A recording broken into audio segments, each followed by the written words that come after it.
Assalamualaikum warahmatullahi wabarakatuh. Selamat malam, salam sejahtera untuk kita semua. Salam rahayu, salam untuk saudaraku semua yang ada di dalam maupun di luar negeri. Mudah-mudahan damai selalu. Yang sakit mudah-mudahan kita sembuh, yang bekerja mendapat rezeki yang banyak dan berkah. Amin. Kita tahu semua berita tentang DKPP telah memberi sanksi di dalam menentukan pencalonan Gibran, yaitu kode etik berat kepada ketua KPU. Jadi pencalonan Gibran itu ada dua kasus berat. Yang pertama itu MK, ya, ada kasus berat sehingga mencopot dari ketua MK. Sekarang DKPP juga begitu, menyatakan bahwa ketua KPU dan anggotanya melakukan pelanggaran kode etik berat. Pertanyaannya,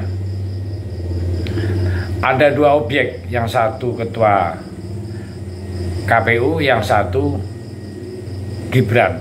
Nah, di antara dua ini adakah yang mau mundur? Nah, pertanyaan seperti itu. Jadi dengan tekanan massa, ya, supaya Presiden Jokowi itu mempertimbangkan dengan seksama cacat secara etik dan moral, sekaligus sebagian dipertimbangkan untuk memerintahkan mundur. Ya. Pilihannya moralnya itu kan memang ada dua, yaitu pertama yang bersangkutan terkena objek dari putusan itu, ya, yang harus menyatakan mundur karena sudah berulang-ulang dinyatakan melakukan tindakan pelanggaran, ya, pelanggaran etik keputusan Dewan Kehormatan Penyelenggara Pemilu atau DKPP yang menjatuh sanksi peringatan keras, yakni kepada ketua serta anggota KPU RI. Kini berlanjut pada desakan untuk mendiskualifikasi Gibran Rakabumi, yakni sebagai calon wakil. DKPP memastikan pencalonan Gibran sebagai calon telah ditetapkan oleh KPU RI sudah sesuai dengan konstitusi. Apakah sanksi DKPP ini akan mempengaruhi tahapan pemilu? Berdasarkan pertimbangan dan kesimpulan tersebut di atas, memutuskan mengabulkan pengaduan para pengadu untuk sebagian, yaitu menjatuhkan sanksi peringatan keras terakhir kepada Hasyim Asyari selaku ketua merangkap anggota Komisi Pemilihan Umum. Perlu kita ketahui bersama, ya, coblosan itu kurang 1 minggu lagi. Nah, pemilu nasional serentak tahun 2024 dilaksanakan, namun praktek-praktek otoriter selain sudah tidak laku juga tidak bisa disembunyikan. Ya. Contoh budayawan, seniman diintimidasi, begitupun dengan sivitas akademika, kampus diteror melalui telepon, semua terungkap. Teori politik dimanapun semakin ditekan rakyat itu semakin melawan. Meski Jokowi mencoba menunjukkan selaku bersikap baik demokratis, tidak mempermasalahkan kritik, namun aparat yang bergerak, lalu mungkinkah aparat bergerak tanpa izin atasan? Jika salah, mengapa yang memberikan izin itu aparat tersebut tidak diberi sanksi? Kok sepertinya gaya era Soeharto, seolah terlihat sportif namun praktek ada operasi senyap mengintimidasi. Ya.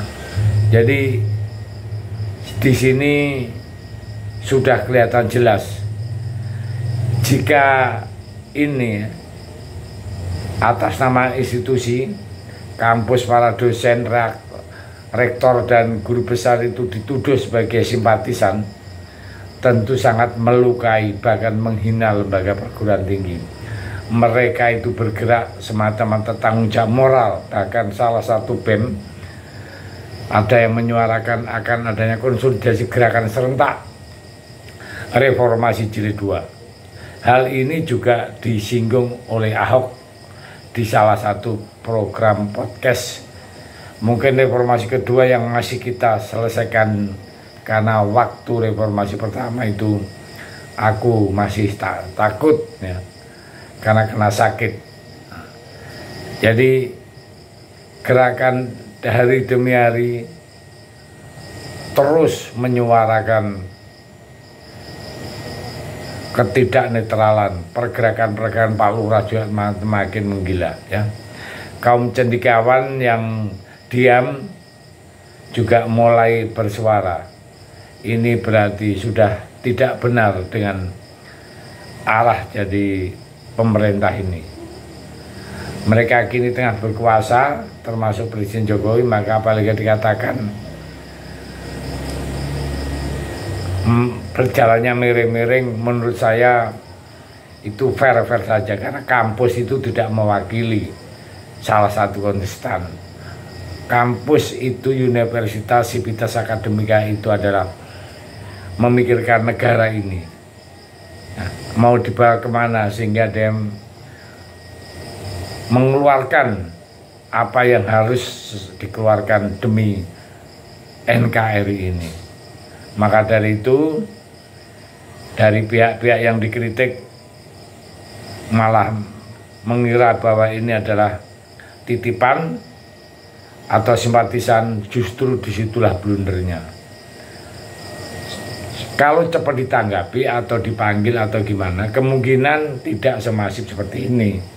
Atau diajak bicara, nah, diajak dialog, kemungkinan akan cepat mereda. Tapi semakin dikanter akan semakin besar.